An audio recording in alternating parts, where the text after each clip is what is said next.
Harbaugh now heads to Los Angeles Chargers. Do you think anyone can predict a Jim Harbaugh speech? You're out of your damn mind. That's a beast mode. My God. You have to love what you're seeing on tape if you're a Chargers fan, especially for the future with Justin Herbert. We have a Chargers quarterback that cusses, boys. This is dangerous. Phillip Rivers sheds a tear. We want to be known as world champions, and we're gonna do it or die trying. Don't let the powder blues fool you. Who's got it better than I?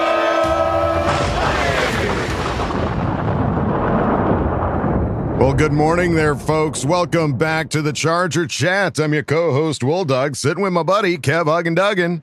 Happy Friday. Happy Friday. Let's not forget our commuting Kyle the Coach Duggan. Beep, beep. Get out the way. I missed the earlier episode this week, and this is what I have to do to not miss any episode. So I'm here. Hey, he's got a busy lifestyle, folks, and we've got a heck of an episode lined up for you. Lots to talk about, and a Craig experience lined up for you. So let's waste no time. Start at the top and just remind you all about our beloved wide receiver, QJ Quentin Johnston. The pace that he is on right now is set to be, hold on to your butts, 79 receptions, over 1,354 receiving yards, and 17 tutties on 136 targets. Whoa. That's considerable. I might say considerable. It's a lot. QJ Pro Bowl season loading? Loading. Wait for it. Coming to a theater near you. Yes, QJ Pro Bowl season, absolutely. And now Kyle's going through a tunnel, maybe. I don't know. But we're doing it live. We'll do it like this. And the trusted source, Julian the Hooligan on Twitter, lets us know that Chargers fans at SoFi need to yell Q every time he makes a catch. I believe he deserves it, and it would possibly boost his confidence even more. I kind of like this. We don't really have any like joint things we do at the games. So I saw this online. I was like, you know what, Julian, I'm going to shout you out on this episode because that'd be kind of fun if you get a bunch of people yelling Q. Absolutely. We should yell Q. He deserves it. Kyle Brandt tweeting out, Omari and Hampton bolt up nasty angry runs. Week 4 winner. Winner what? I don't know what this is. So they every week angry run. It's an angry run. This is on NFL morning, whatever. He gives an angry 1-to-1 player that had the most aggressive, angry, out of their mind run. And our boy Omari and Hampton won. Nice. Good for him. That's a kick-ass looking shirt, too. Yeah, I kind of want to buy one. Jesus. Just hold it. Just hold it. Not going well, guys. Hold it. Just hold it. Yeah, I'm falling gonna apart have to. here. I'm just going to hold it. NFL I'm about to have an Films. angry drive on the 15th South. NFL Films putting out their weekly game preview picks, and everybody's thinking Chargers except for Ed Holm. Ed Holm. I don't know who that is, but he's first right now in their picks. I don't like seeing another team for a guy that's first right now. I don't like that. He's risking the biscuit for this week. Risking it for the brisket, yeah. I don't know if it's worth it, pal. We'll see. I mean, some of these predictions are 2-score wins for the Chargers. And maybe that's because of the injury report right now. If you thought we were banged up, look at the Washington Commanders list right now. It is almost double what the Chargers have for their injury report. Granted, we have some very key players on injury, but they've got some big ones too that have already being predicted out, like Noah Brown, their wide receiver, Sam Cosmi, their guard, and Terry McLaurin already saying he's out. And this is if you're the Commanders, if you're the Commanders, do you bring Jaden Daniel back this week? Like, it feels like you have no targets to throw to. You have a beat up interior of an offensive line, and you're gonna have a gimpy quarterback. I wouldn't be surprised if they go, I don't know about this. Maybe we just hold him off for another week. Well, and it's interesting because they announced that these guys, Noah Brown, Cosmi, and McLaurin, didn't even travel with the team. So I think Jaden Daniels did. We'll see what they do. All I'm worried about this week is our offensive line play. That's all I'm worried about. Everything else can stay exactly how it was last week. As long as our offensive line play is better, that's all that I care about when I'm looking at the list. Who is the Commanders' backup QB? It's your mom. From Your Oregon. mom. It's Oregon. Mariota. Mariota, yeah. Yeah, Mariota. Oh, yeah, we've beaten him before. We can do it Duck again. on duck. Action. Another Oregon matchup. Yeah. Because, looking at our injury report, nobody listed as out yet, but Keenan Allen getting a rest day. Joe Alt not practicing with the ankle, obviously, and we probably won't see him this game. We can expect that. Mekhi Becton still in concussion, I think, protocol because he's only getting limited practices in. He's got to get this Friday. Is like he gets today. Yeah. Full, he's good. Yeah, it's like, yeah, well, returning from concussion protocol, it's not like the doctor say, okay, now you have no concussion, go practice. Yeah. This is that you have to have the buildup. First, you go out there, run around a little bit, see if any symptoms come back. Next day, you get a little bit of contact, see if any symptoms come back. And then hopefully the third day, you're a little bit more ramped up, ready to go. So I don't think it was a matter of precaution. That's just the protocol you have to go through in order to clear concussion. So from what I've seen, everything's on track for him to be back. I can't imagine him missing another game. Yeah. Darius Davis looking to be on track to miss a game, another game with us as well. Knee injury, did not practice last 2 days. And Will Dissly dealing with the knee injury, still limited practice, progressing in the right direction. Yeah. Tucker Fisk showed up on Thursday with a toe injury, though. Thursday, limited practice. Not ideal. No. Andre James, our backup center, dealing with a neck injury, got 2 full practices in. And then Derwin James dealing with a glute injury, 2 limited practices. His buttocks, Lieutenant Dan, and Tarheeb still ankle injury, 2 limited practices.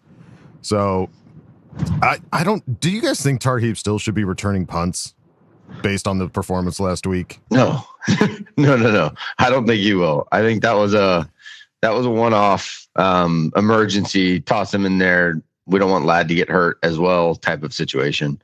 Yeah. But I think that's your break glass case of emergency. And unfortunately that's what it was last week. But yeah, I foresee that they probably went and worked somebody else out over the week to try to see if someone else could do it.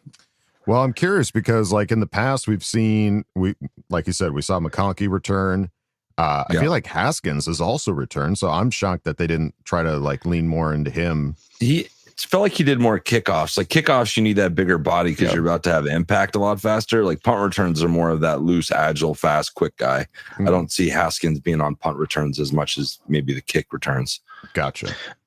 I think it's just I don't honestly though, when you're down, how many punt returners do you carry on a team? You have one guy. If he goes down, it's just get back there and catch the punt. We're not looking for touchdowns. If you slip, you slip. You just don't fumble the ball. And if you have a guy that can do that, if you have a guy that can do that, you're fine. I mean, if DD's out, you're not looking for any big returns. Just don't be dumb. Don't lose in special teams. Got it. Well, looking over at Twitter, Daniel Pomper tweeting out, Joe Alt still in a walking boot, bought 5 guys for the Chargers O-line room after practice. Alt said he has not been given a timeline for a recovery from his sprained right ankle. I'm just going to attack every day. We're going to take it day by day. Even when they asked him about it, the coach was like, he's not playing this week. We'll see how he's feeling next week. So I don't know if that was a slip of the tongue. He's usually pretty optimistic, but when it comes to injuries, he's usually working through something. So maybe we saw a little slip from coach that this is a real dude and he's going to tape it up and be out there soon because we need him because Justin is being beat the shit out of and it's not great. Yeah, we need every bit of help. I just think our coaches, we have really good coaches. I think they're going to come up with a game plan to help Justin not have to just sit in the pocket and make throws. I think you got to move him a little bit. If you just put him on a landmark and say he's going to be here every time when he drops back, it just makes it so easy on the defensive coordinator to call blitzes, makes it easy on the pass rushers to know where they got to get to. If you could start moving him a little bit, even when we do play action, roll him out, take a shot to try to roll him out. And then the screen game slows down every blitz. It slows down every pass rush because you can't just take off, pin your ears back, bat out of hell, go, because you might get caught. If they blitz everyone and we have a good screen set up, now we're off to the races with nobody to block. So I think you have to try to move Justin, and you also have to try to get more screens going. I mean, I've been calling for the screen game for the last 2 years, it feels like. And it's just, we're not a screen team. That's not what we do. Yeah. But that's the perfect opportunity to come out and catch a team sleeping on you. You don't really have it on film. Go make it happen. Yeah. Makes sense. Marion Hampton season starts now. Coming in hot, loading. Daniel Popper also tweeting out Becton was working out to the side during individual drills. The starting O-line for that period, left tackle, Jamari Sawyer, left guard, Zion Johnson, center Bradley Bozeman, right guard, Foster Sorrell, and right tackle, Trey Pipkins. This is so confusing to me because Foster Sorrell played tackle last time he was with us, and Jamari Sawyer has been playing guard. Like, clearly Jamari was not good in guard in that game. I think he was like the worst player we had on the offensive line in terms of like pressures and stuff. But I don't know. It makes me a little frustrated that they're just kind of like, well, let's just flip them. Let's just see what happens. They're just kind of throwing shit at the wall with a couple of these guys, and nothing's quite sticking yet. Well, we've seen Jamari play left tackle really well. He did great in 2022. He was great. Yeah, I don't. And you can help a tackle, right? Like you can put a tight end, you can shade the back over there, and you can help him a lot. Inside at guard, it's kind of like you got to go be big boy and make your plays. And if you mess up, that guy's right in Justin's face like that. Pressure up the middle kills everything. If you allow pressure outside, he can step up, try to elude, like what he did in the Broncos game, right? Like you can make things happen. If you get pressure in your face right away, everything goes shuts down. So, and Sorrell's not going to play. That's going to be Mekhi Becton. So you're putting Jamari out there because you can help him. You can chip. You can put. That's what our strength is. All those blocking tight ends. So, I think in my head, that's probably what they're thinking that they're going to do is be able to put Jamari out there at left, give him a lot of help, and plug Mekhi once he's out of concussion protocol. Yeah. Well, it's interesting to know that Foster Sorrell is the right guard backup now. Like that's his spot. We signed him. Interesting. Yeah. Yeah, because we signed Foster Sorrell to the active roster, and I know there were some other offensive linemen we signed to the practice squad. We mentioned Dunn last week, and I think there was one more that we signed as well. So they're doing everything they can to try to bolster this offensive line, and now seeing that mix up in there and knowing Foster Sorrell could be the backup right guard will be interesting to see. Depending on how Mekhi Becton does, if he can get a full practice in today. Some quotes. Greg Roman on center Bradley Bozeman saying is playing pretty good and will continue to start. Bradley is a veteran presence. He's a good leader, makes all the calls for us, understands the game plan like he wrote it up himself, and he's a tough, hard-nosed player. Our fan base is pretty bummed. Our fan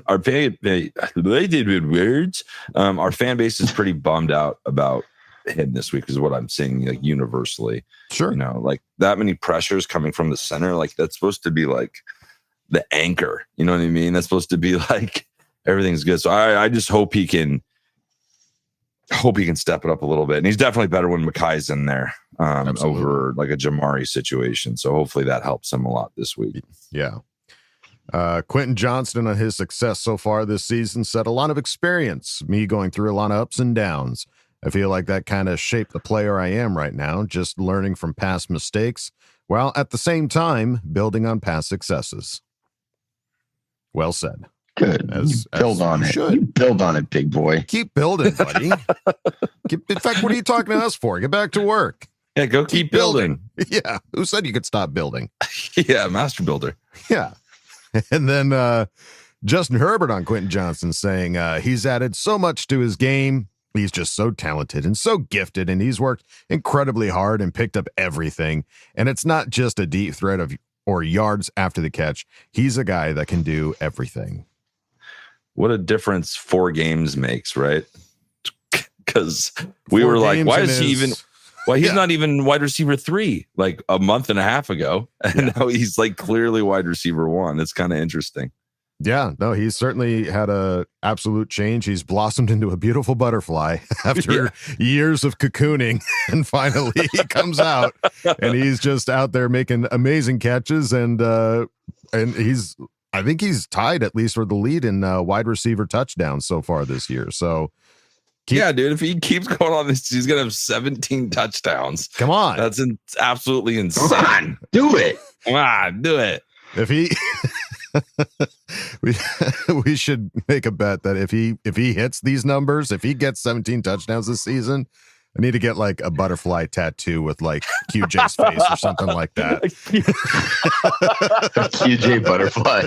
Yeah, and I'll put it right on my lower back for all to see every time I squat down. Tramp stamp. Yeah. QJ butterfly effect. Oh, man. Well, we'd love to have you butterfly effect your way over to our sponsor this week, Underdog Fantasy. Football season is in full swing, and Underdog is the best place to get in on all the action. Playing Underdog is easy. Just pick whether your favorite players will go higher or lower on stats like rushing yards, receptions, touchdowns, and more. I mean, have you guys had much success in the world of Underdog? I did pretty good last night with that Did you? 49ers game. Yeah. What'd you do? It was a success. I went with the quarterbacks, and it was an easy night for me. Yeah. They went high and went off. Oh, yeah. And then went into overtime. I was like, okay. Because, it was a great night. I had a lot of fantasy implications in this game, too. So I was like, you know what? Let me just put a little whipped cream and cherry with a little Underdog on there. Look at that. I lapped it up. It was delicious. And I kind of have a tummy ache because it was so sugary. Oh, man. I had quite the success story from the Monday night game. I forgot I didn't get anything set up before the game, but then at halftime, you can still go in and there's still stuff to be had halfway through the game.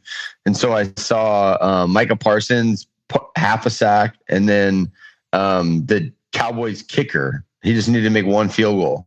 Oh, yeah. I ended up going higher on both of those, and in overtime on the very last drive that they went down to win it, both of them got higher. Yeah. Let's go. It's too much fun. It is. And see, folks, even it just makes games that much more exciting. So download the app today, sign up with promo code CChat and score $100. We're up to $100 now? $100 in bonus funds or entries when you play your first $5 using promo code CChat. I don't know why you haven't done this already. I'm going to see if it works for me.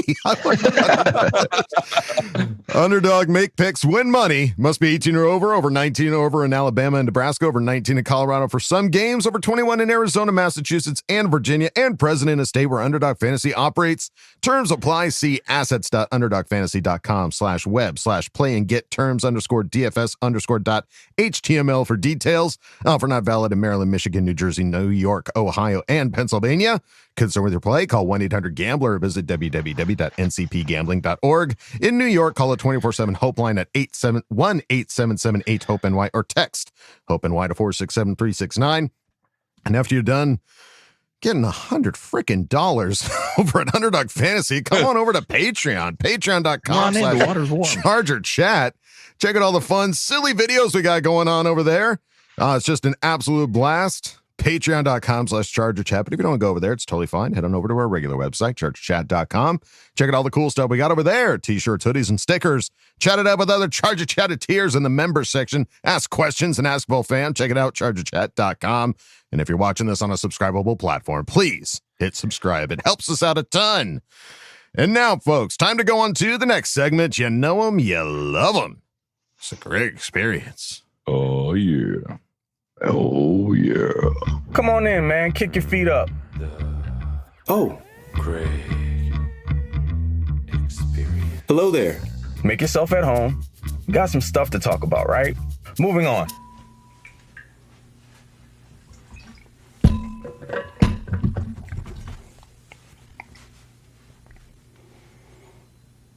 Yo, folks, I'm not gonna lie to y'all. It has been a pissy week. Work has been insanely busy. I feel like I might have slept maybe 8 hours or so in the last 3 to 4 days. My wife had an accident leaving work last night and ends up breaking her pinky, so had to go to the ER for that.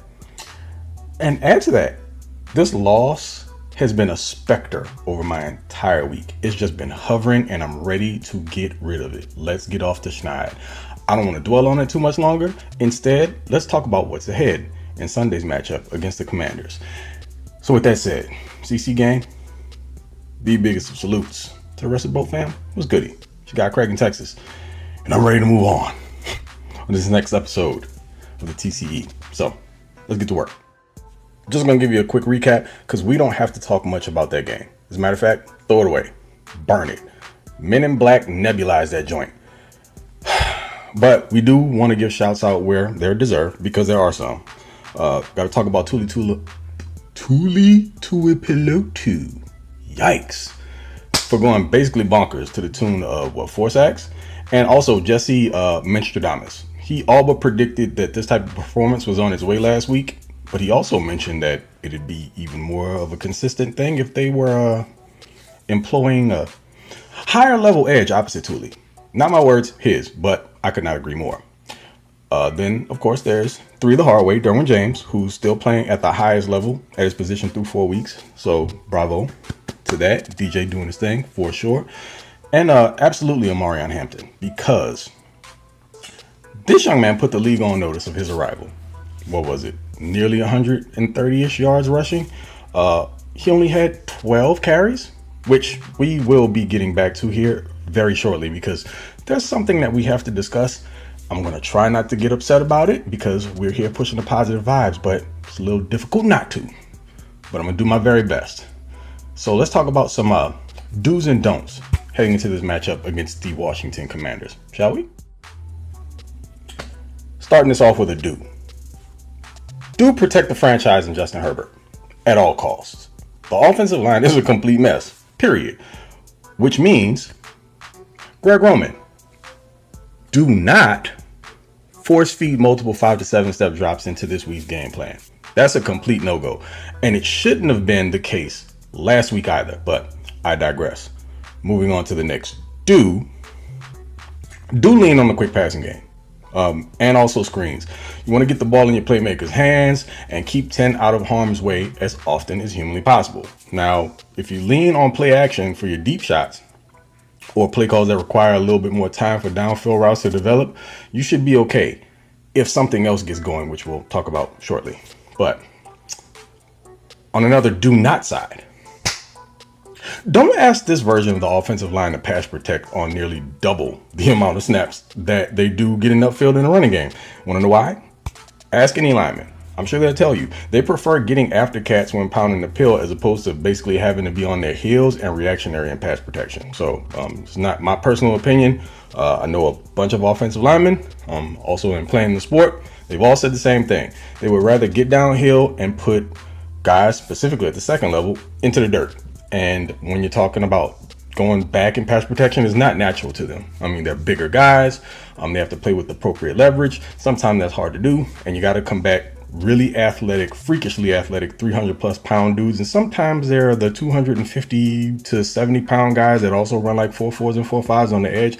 Not really easy to get your hands on them. But again, as far as another do, Greg Roman, please do let Omarion touch the pill, man. Let O touch. I'm talking about to the tune of like 20 to 25 combined times, and that can be between the rushing and receiving game, but at minimum, because he showed what he can do as a receiver as well, which I was really impressed with. In scouting O coming out of NC, my thing was like, I thought he had decent hands as a receiver out of the backfield, but a lot of that stuff was on like shovel passes and stuff out into the flat. I didn't see him running a whole lot of routes, but I mean, even though they're not asking him to do a ton of that now, he's still getting open like 7 to 10 yards down the field and catching the ball with his hands, plucking it out of the air. So that's awesome to see. Utilize that, because he's proven to you that he is a viable option as a receiving threat out of the backfield. So there's zero excuse not to give him more opportunities after that performance just last week. Now, these are just my eyes, but it looks like Father Time might finally be catching up with Bobby Wagner. So use 8 to your advantage and take advantage of Wagner and his old man knees. Now, look, this is no shade. I just know how this works. I'm 42 now. When I wake up in the morning, they creak a little bit. Before I do my leg days, got to do a little extra warming up. It's a whole thing, but that's not what you're here for. That's for a different pod, maybe another time. But moving on to another do not. You cannot, so do not come out flat this week and find yourselves in the trail position for the majority of this game, because there are too many issues up front on offense for the Bolts to end up having to drop Herbert back 40 plus times. That thought is already upsetting me just because of last week. But again, we're trying to move on. You don't want to have to make up ground by airing it out that way. And also, you got to win the middleweight. I don't know if there's a statistic. This is just kind of a feeling thing. I'm going with my gut. I feel like teams that win the majority of the middle 8. So again, the last 4 minutes before half and the first 4 coming out. I feel like those teams probably have a pretty high winning percentage. Just a guess there. And if you want to have an opportunity to really be in control of this game, that's where the Chargers are going to have to thrive, specifically this week. Because if you don't, there's a chance that crap could get out of hand. And like I mentioned before, if you're asking Herbert to drop back 40 plus times, things probably aren't going well. Another dude who definitely do this. You got to spy Jaden Daniels on defense, like whether it be Mr. 3 the hard way, aka Derwin James, or the Ranger, Deion Henley. Like, there need to be eyes on Daniels every snap, which also means do not randomly decide to be more of a man-and-man coverage team this week, because it's not how the defense is built.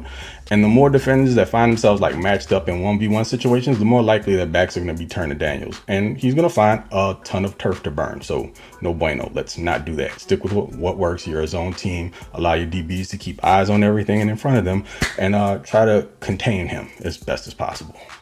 All right, folks, let's liven this thing up. It's pep talk time.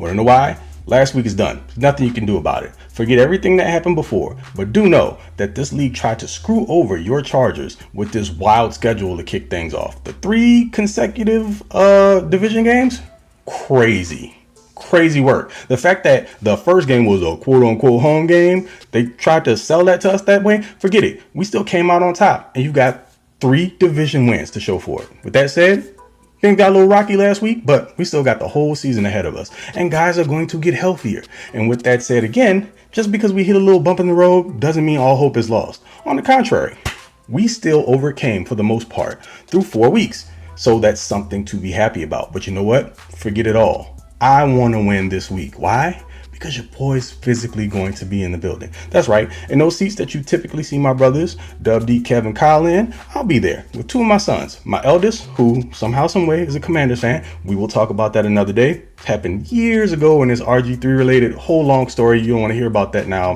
No musings about that whatsoever. And then you got my middle son, who is a growing Chargers fan. So I want to be able to give my son, my eldest, the hardest of times. And I'm sure like the folks that are sitting around are going to be nice, but they're probably going to give it to him a little bit too. But hey, take it easy. It's still my boy. So it's always going to be blood over the boats. Just how it is. So anyway, folks, again, your boy will be there. If you see me, feel free to come through, say what's up. If you want to take some pics, I'm approachable. I know some people think like I'm a bigger, like mean looking black dude, but that's not it. I'm not like that at all. I just have resting mad guy face, or whatever you want to call it.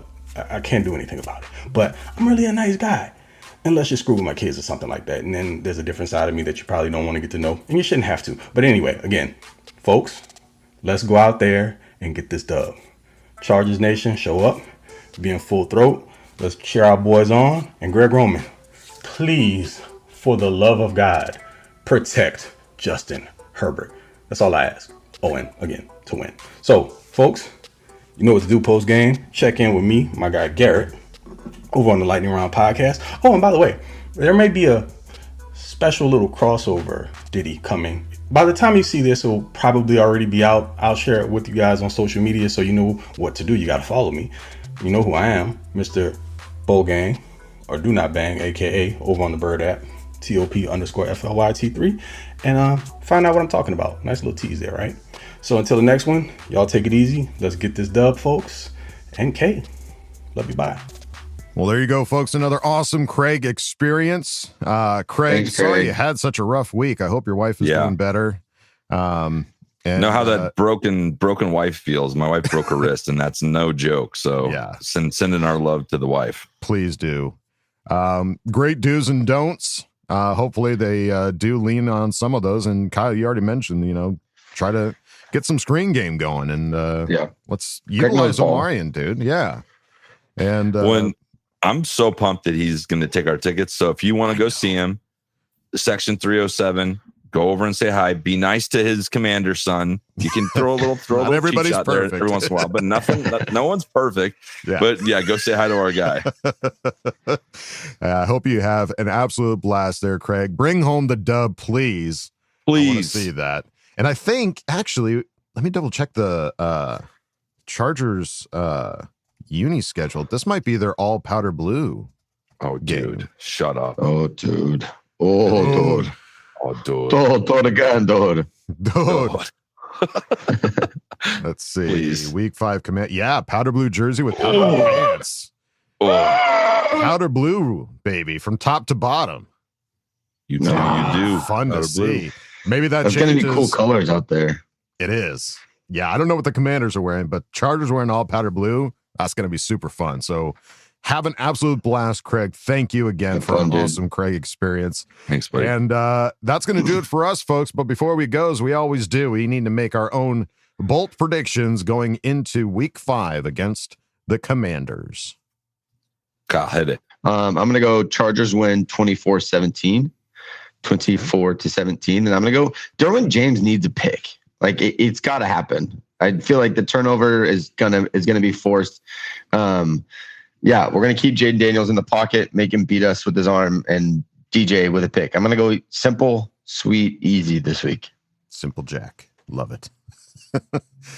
Kevin's got like 12 stat parlay. He's got some highs and lowers to pick. No, I'm going to keep it simple this week. I'm keeping it simple. I think we're going to hold them to some field goals. I think Chargers 27, Commanders 19. And I think what's going to end up happening is Amarian Hampton's going to score 2 touchdowns, one via air, one via ground. And our offensive line is going to play significantly better.